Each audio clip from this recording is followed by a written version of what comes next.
Bienvenue dans cette première partie de comment dater avec un handicap visuel. Donc, aujourd'hui, on va voir tout d'abord comment on fait avant même de penser à dater, qu'est-ce qu'on a à établir dans notre tête, qu'est-ce qu'on a à penser. Et là, prenez des notes parce que je vais vous faire sauver des centaines de dollars en coach relationnel aujourd'hui. Je vous donne les trucs que j'ai soit reçus moi-même ou qui m'ont été donnés par d'autres. Donc, c'est parti! Premièrement, vous devez établir 10 critères maximum non négociables de la personne parfaite pour vous autres. OK? Donc, dans ces critères-là, on parle de rien de physique. OK? On parle vraiment de tout ce qui est psychologique. Donc, quelqu'un qui est drôle, exemple, fidèle, qui est à l'écoute, qui est généreux. Bon, fait que vous voyez le genre. Selon vos critères personnels et évidemment vos valeurs personnelles, vous allez établir ça. C'est quoi votre idéal, dans le fond, dans le gars ou la femme que vous cherchez? Ça serait quoi ces critères idéaux?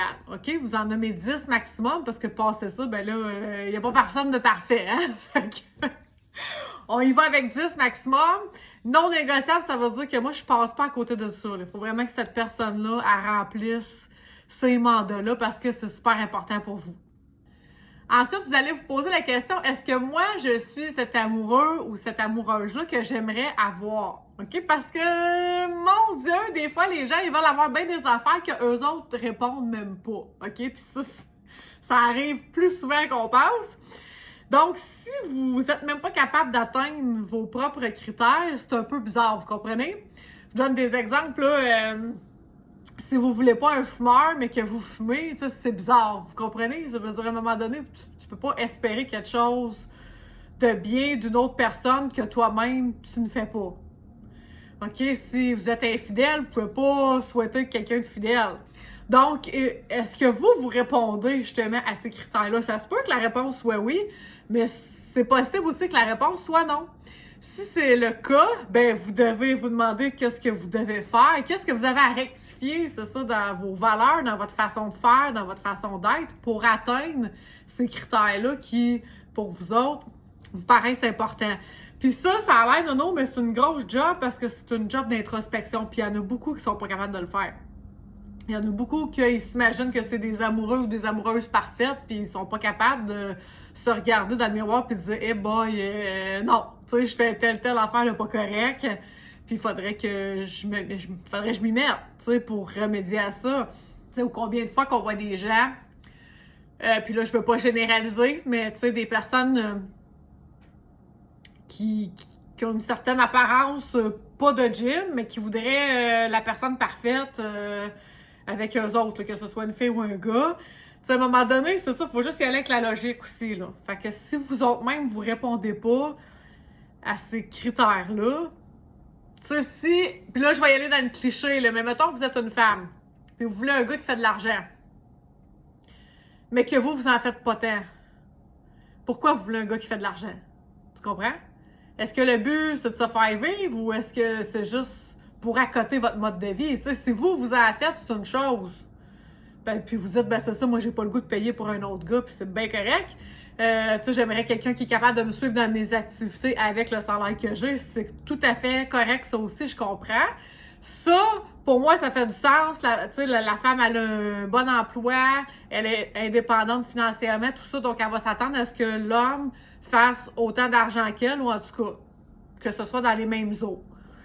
Mais de dire que la fille en fait pas beaucoup, mais qu'elle veut un gars riche, tu sais, je veux dire, à un moment donné, il faut se poser la question aussi du pourquoi, du comment, là. Il faut que tu sois capable en tout cas, selon moi, faut que tu sois capable de t'auto-suffire, je veux dire, faut que cette personne-là, ce soit un plus à ta vie, et non quelqu'un qui s'en vient te sauver ou qui s'en vient te donner quelque chose que tu as toujours espéré, mais que tu n'as peut-être pas eu assez de guts pour aller le chercher toute seule. OK? On va se dire les vraies affaires. Faut juste que ça soit cohérent avec la personne que tu es. C'est juste ça que je veux dire. Si je vais avec un autre exemple, si vous avez des enfants, vous voulez quelqu'un qui en a pas, ça se peut que ça concorde pas non plus. Je dis pas que c'est impossible. C'est juste que c'est des réalités qui sont plus compréhensibles quand les deux l'ont vécu ou la vivent en même temps. Tu sais, peut-être que les enfants de l'autre conjoint vont être un peu plus vieux ou un peu plus jeunes. Mais c'est sûr que si c'est trop à l'opposé, souvent les réalités sont mal comprises par l'autre. Donc, à date, vous me suivez, on établit nos critères, on s'arrange pour être cet amoureux-là ou cette amoureuse-là à la base avec les critères qu'on demande. Donc, on répond à ça nous aussi. Et ensuite, vous avez des objectifs, OK? Tu sais, si vous êtes en couple, ça fait longtemps, puis peut-être c'est une réalité que vous n'avez pas vécue. Sauf que pour ceux qui ont eu plusieurs relations amoureuses, disons, ça se peut que vous ayez développé des schémas, des patterns, et puis c'est important de se débarrasser de ça. Mais pour s'en débarrasser, il faut déjà savoir les reconnaître, OK? Donc, il faut chercher dans vos relations qu'est-ce qui a fait que ça n'a pas marché, puis ça peut pas être juste la faute de l'autre. OK? Parce que vous avez fait consciemment le choix d'être avec ces personnes-là, OK? Peut-être que vos choix n'étaient pas bons, puis c'est juste ça votre tort. Mais ça reste que c'est un tort, puis ça reste que si vous voulez pas répéter toujours le même style de choix, mais il va falloir reconnaître à un moment donné pourquoi vous allez vers ces personnes-là, puis qu'est-ce que vous voulez plus de ça, alors vous allez savoir ce que vous voulez, OK? Parce que ça, c'est drôle aussi parce que on est fort là-dessus au Québec, on dit tout le temps « Ah, moi, je veux pas qu'il soit comme ça, je veux pas qu'elle soit comme ça. » OK, mais vas-y donc à la positive à la place, ça va être plus simple, tu sais. Si, au lieu de dire « Ben, je veux pas quelqu'un de chialeux », vas-y donc avec « Ben, je veux quelqu'un qui est positif dans la vie, tu sais. » Vous comprenez? Ça va être plus facile de vous en aller vers ce que vous souhaitez, en le mettant, premièrement, d'une façon positive, mais deuxièmement, en étant sûr de chercher la bonne affaire. Parce que ne pas être chialeux, pour moi, c'est pas un critère précis, là. Vous n'êtes pas à la recherche de quelque chose de précis, alors que quand on le vire au positif et qu'on dit « je cherche quelqu'un de bonne humeur », ça, c'est un critère précis. OK? Je désire que ce soit quelqu'un qui est dans la positivité. C'est ça que ça me prend. À l'âge que je suis rendue, j'ai le goût de vivre ça. Bon, peu importe. Alors, on y va en établissant nos schémas, nos patterns. Est-ce qu'il y en a qui sont habitués d'être dans des relations toxiques? Si oui, pourquoi? Qu'est-ce qui fait que vous n'avez pas le red flag au départ? Ou est-ce que vous l'avez justement, mais vous vous écoutez pas? Puis que vous vous entêtez à rester dans ces choses-là en sachant que ça vous convient pas. Puis là, relation toxique, là, ça peut être autant les hommes que les femmes. Je veux pas élaborer de stéréotypes là-dessus, là. C'est juste que vous compreniez, là, tu sais, que vous posiez les bonnes questions, peu importe que vous soyez une femme ou un homme. Puis jusqu'à date, je sais pas si vous avez remarqué, mais que vous soyez voyant ou malvoyant, c'est exactement les mêmes critères. OK? Donc, ça a rien changé à date. Est-ce que, comme on a dit un petit peu tantôt, est-ce qu'on s'en va toujours dans des situations, dans un schéma de sauveur-sauveuse, OK? Donc, est-ce que peut-être que ça, c'est par rapport à votre handicap. Est-ce que vous vous dites, ah, ben là, tu sais, il n'y a pas personne qui va l'accepter à part cette personne-là. Fait que, tu sais, je vais m'en aller avec vu qu'elle est intéressée. Puis que ça, c'est une grosse erreur que vous faites. Premièrement, vous vous laissez choisir au lieu de choisir l'autre personne. Et deuxièmement, sachez que votre handicap, ça vous enlève aucunement de la valeur. OK? Laissez-la pas définir la personne que vous êtes non plus. Vous avez des qualités, vous avez des défauts comme tout le monde. Et puis moi, je pense que si la personne ne passe pas par-dessus cet handicap-là, c'est tout simplement une personne qui n'est pas faite pour être avec vous parce qu'il y a plusieurs choses qui vont découler de ça si le handicap n'est pas accepté. Puis il n'y a pas de gagnant dans l'histoire, là. Parce que, tu sais, c'est pas bon non plus si la personne, oui, elle accepte votre handicap, mais elle répond pas à aucun autre critère sur votre liste, vous comprenez? Ça marche pas. Tu sais, c'est pas, je peux pas m'en aller avec quelqu'un juste parce que, ah, ben là, lui, il m'a dit que ça ne dérangeait pas la canne, ou ben non. Ça veut dire, il faut que ce soit plus que ça, là. Vous êtes une personne à part entière, vous n'êtes pas juste une personne avec un handicap. Fait que vous avez le droit d'avoir des critères, là. C'est pas comme si, mon Dieu, faut plus en avoir, puis, ah, ben là, j'ai un handicap, fait que je vais prendre le premier qui arrive, ou la première qui se pointe, puis qui me dit allô, ça va me convenir, tu sais. Non, non. Vous comprenez? Fait que j'accepte pas personne qui accepte pas mon handicap, mais j'accepte pas personne d'autre non plus qui fait juste accepter mon handicap, mais que tout le reste, ça vaut rien. Puis ça me rejoint pas. Ensuite, il faut passer à l'action en changeant nos choix. Donc, aussitôt que j'ai établi mon schéma, OK, je sais toujours vers quoi je m'en vais, je veux plus ça. OK, qu'est-ce que je fais pour changer mes choix? Est-ce que c'est justement, mettons, je vais apprendre à m'écouter? Aussitôt que je vais aller dater, puis que je vais sentir qu'il y a quelque chose qui marche pas, puis je vais voir un red flag s'allumer, se lever, plutôt, je vais dire, OK, j'insiste pas. Oui, il était drôle. Disons, il y avait 2-3 affaires sur ma liste, mais le reste, ça concorde pas. Alors, faut que tout de suite que je prenne la décision que ça va pas plus loin, là. Quand même que je ferai 3, 4, 5 dates avec, il y aura pas plus les autres critères. Et ça, c'est une chose aussi que vous pourrez faire. Éventuellement, je vais vous en parler plus dans la prochaine vidéo. Mais de mettre vos critères, la chose que vous avez faite en premier, dans votre sacoche ou les gars, dans votre portefeuille, peu importe. Puis durant une date, si vous n'êtes pas sûr de comment ça se passe, vous pouvez aller aux toilettes et relire ou à la commande vocale de vous le faire lire, c'était quoi vos critères, puis de dire, bon, OK, là, est-ce que la personne est vraiment intéressante ou c'est moi qui essaye désespérément de trouver des points en commun juste parce que j'ai peur d'être seule ou j'ai peur du rejet? Donc, vous la traînerez avec vous autres pour que ce soit un petit reminder à chaque fois que yep, non, OK, oui, il y a 2-3 affaires, mais le restant, ça concorde pas, fait que je vais arrêter ça là, tu sais. Faut comprendre que chaque personne est responsable de son chemin. Donc, vous êtes responsable du vôtre et l'autre personne que vous allez rencontrer, elle est responsable du sien aussi. Ce qui fait qu'essayez pas de vous convaincre qu'avec votre aide ou votre amour, vous allez pouvoir réparer cette personne-là, ou l'inverse, que cette personne-là va pouvoir vous réparer puis va vous sauver d'un divorce difficile que vous venez de vivre, ou vous comprenez où est-ce que je m'en vais. Premièrement, quand vous allez dater, votre responsabilité, votre chemin, c'est d'être prêt, c'est d'être rendu là.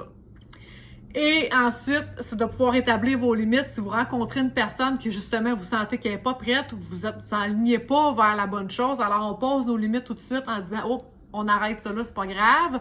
Ça fait pas de l'autre une mauvaise personne, ni de vous une mauvaise personne. Ça fait juste 2 personnes qui sont pas rendues à la même place puis que ça donnera rien de s'acharner. OK? Donc là, vous allez perdre du temps à faire des dates une après l'autre, à commencer à tomber en amour avec parce que, mon Dieu, il y a quand même des qualités. Bien, pour vous rendre compte dans 6 mois, 1 an, 2 ans, que ça marche pas parce que vous étiez pas là, c'est ça pour les mêmes choses au départ. Vous aviez pas les mêmes critères et vous aviez pas les mêmes intentions non plus. Donc, pour répondre à vos objectifs, j'arrive au prochain point, ça va être de travailler votre confiance en vous. OK? Ça, c'est la base, là. Vous pouvez pas vous garrocher dans du dating sans savoir ce que vous voulez, sans être sûr de ce que vous voulez et sans être certain de ce que vous êtes, ce que vous valez, ce que vous pouvez apporter comme amoureux ou amoureuse. Donc, vous devez être convaincu, vous autres même, de où est-ce que vous en allez pour vous assurer de bien cibler la personne qui va fitter avec vos critères, puis votre style de vie, puis où est-ce que vous êtes rendu. Donc, c'est super important de pratiquer votre confiance en soi. Bon, moi, ma théorie sur la confiance en soi, là, elle est très simple. C'est que je me dis que si je suis la meilleure personne que je peux être, OK? Donc, on se donne tous des objectifs personnels dans la vie. Si je me dis que moi, je trouve que je suis quand même au meilleur de ce que je peux être comme personne, c'est sûr que j'ai des défauts, là, comme tout le monde, là, puis j'en ai beaucoup, mais j'ai travaillé beaucoup de choses. Donc, ma confiance s'arrête sur le fait que si pour la personne, ce que je suis, ça n'a pas de valeur, ben c'est cette personne-là qui est perdante. Vous comprenez? Moi, j'ai assez confiance en moi pour me dire, regarde, je sais ce que je vaux comme personne, je sais ce que je vaux aussi comme amoureuse. Alors, j'ai pas à me justifier, j'ai pas non plus à me prouver en amour, j'ai pas besoin, c'est pas une compétition, là. Ça, donc, si je rencontre quelqu'un aujourd'hui, puis que j'ai pas l'impression que cette personne-là s'attache à ma personnalité, peu importe à mon sens de l'humour, à ma façon d'être, ben ça ira pas plus loin. Parce que c'est ça que je suis. Ben, j'ai pas le goût de faker, j'ai pas le goût de faire semblant, j'ai pas le goût de répondre à ce que lui s'attend ou à ses critères à lui pour me rendre compte finalement, c'est ça, des mois plus tard ou des années plus tard que ça servait à rien et parce que c'est sûr que ça finit toujours en séparation quand tu essaies de plaire alors que c'est pas ton naturel. Et je pense qu'on fait ça, justement, quand on n'a pas confiance en nous autres, parce qu'on a tellement peur de se faire rejeter, de pas être assez, tu sais, ou d'être trop. Je pense des fois à des filles qui m'ont déjà dit, moi, j'ai peur d'être trop intense, tu sais, moi, je suis une fille qui parle beaucoup, qui prend de la place, qui rit fort, qui... mais t'es pas trop. Puis si t'es trop pour cette personne-là, ben c'est juste pas la bonne personne pour toi, puis c'est tout. Tu sais, t'es pas trop ou t'es pas peu, t'es toi. Parce que oui, c'est sûr qu'on peut pas plaire à tout le monde. Mais en même temps, là, quand on parle de relations amoureuses, tu sais, on parle de bâtir quelque chose. Alors, vaut mieux le bâtir avec quelqu'un que ça l'interpelle, plutôt que d'essayer de le faire avec n'importe qui, un après l'autre, puis que ça marche jamais. Je vous donne 4 erreurs à ne pas faire. OK? Donc, attention, je mets mes lunettes. 1. Avoir un discours négatif ou pessimiste sur les hommes ou les relations amoureuses en général. Ça peut être sur les femmes aussi, si vous êtes un homme, évidemment. Donc, on part pas avec l'idée de « Ah, les gars, c'est toutes des pipes » ou les filles, c'est toutes des folles » ou... Bon, c'est ça, avoir un discours négatif, là. Puis là, on le sait bien, les meilleurs sont toutes prises, sont déjà mariés. Bon, ça, c'est très négatif, OK? Fait que c'est sûr, si vous partez avec une idée comme ça, votre discours est négatif, vous n'allez pas attirer du positif, ça, c'est certain. Deuxièmement, s'investir trop rapidement, c'est vrai ça. Puis, je veux pas catégoriser, mais surtout les filles, on est fortes là-dessus, là, tu sais. Hey, vite, vite, vite, après 2 dates, on est quasiment prête à déménager, puis bon, tu sais, on relaxe, là, OK? Partez avec le fait que vous connaissez pas l'autre personne, puis que ça va prendre un certain temps avant que vous connaissiez l'autre, là. Ça sort pas tout de suite, là, les défauts, puis les affaires plates à gérer. Donc, j'y vais une date à la fois. Okay, je vais tranquillement, sans être trop excitée, sans être trop négative, juste me dire, bon, ben, regarde, aujourd'hui, ça a super bien été, disons, je suis intéressée à revenir une deuxième fois, je vais voir ce que la personne, je peux apprendre de plus sur elle les prochaines fois. Je vais une affaire à la fois, puis là, j'observe, j'essaie d'être un petit peu plus dans l'observation que dans l'emballement, puis ah oui, c'est le fun, puis OK, parce que ça vous empêche de bien juger, il faut avoir un petit pas de recul. Puis dire, bon, OK, ça a bien été, mais je continue, puis je laisse les choses aller, puis je vois tranquillement pas vite si ça me convient. Courir après ou choisir les mauvaises choses pour nous. Bon, on en a parlé un peu tantôt, donc si je le sais, j'ai un petit flash qui m'allume, puis je fais, oh, pas sûr. Ben, pas sûr, écoute-toi donc. OK, c'est pas pour rien que tu te sens comme ça. Puis laisse tomber tout de suite ça avant de trop t'embarquer, puis c'est pas grave. Tu sais, ce sera justement une bonne façon d'avoir confiance en toi puis de pouvoir te taper dans le dos puis dire « Hey, je suis fière de moi, tu sais, aujourd'hui, j'ai mis fin à quelque chose en sachant qu'à long terme, ça ferait pas. J'ai décidé de revirer de bord, puis où j'ai terminé la soirée, puis après ça, mais je sais que je le rappellerai pas. » Tu sais, c'est le fun aussi, faire un pas par en avant puis dire « Hey, tu sais, ça marchera pas, c'est plate, mais je suis consciente que j'ai fait une bonne action, que j'ai fait quelque chose de plus que je faisais pas avant, qui était de m'écouter. » Fait que je me félicite de m'avoir écouté justement cette fois-ci, puis je continue mes dates. Se demander ce que l'on peut apporter à l'autre plutôt que de se demander comment cette personne nous fait sentir. Bon, ça aussi, on en a un peu parlé tantôt. Arrêtez d'être dans la performance, comme on dit. Qu'est-ce que je peux faire pour cette personne-là? Comment je pourrais agir pour que ça cadre avec... Non, oubliez ça, là. OK? Si vous cadrez pas au naturel, ben vous cadrez pas, puis c'est pas grave. OK? Parce que vous êtes parti avec des critères précis, ça veut dire que c'est ceux-là qui rejoignaient le plus vos valeurs et vous vous êtes posé déjà la question, est-ce que moi je réponds à ça? Et votre réponse a été oui. Donc là, ça suffit, là, la compétition, puis penser qu'on peut faire plein d'affaires pour plaire, ça marchera pas. Ça va vous faire mourir à petit feu avec le temps. OK? Ça marche au début parce que, bon, il y a la passion, tout ça, mais après ça, là, ça concordera pas ni avec ce que vous voulez, ni avec cette personne-là, ce qu'elle voulait au départ, parce que c'est pas vous, naturellement. Fait qu'à un moment donné, les masques tombent, puis c'est pas intéressant pour personne. Alors, plutôt de me demander ce que je peux faire pour l'autre, là, je me dis, bon, comment je me sens en la présence de cette personne-là? Est-ce que cette personne-là me fait sentir bien? Est-ce que je ris? Est-ce que j'ai du plaisir? Est-ce que je suis en train de faire un monologue depuis 1 heure parce que la personne est bien trop gênée pour moi puis ça ne fit pas?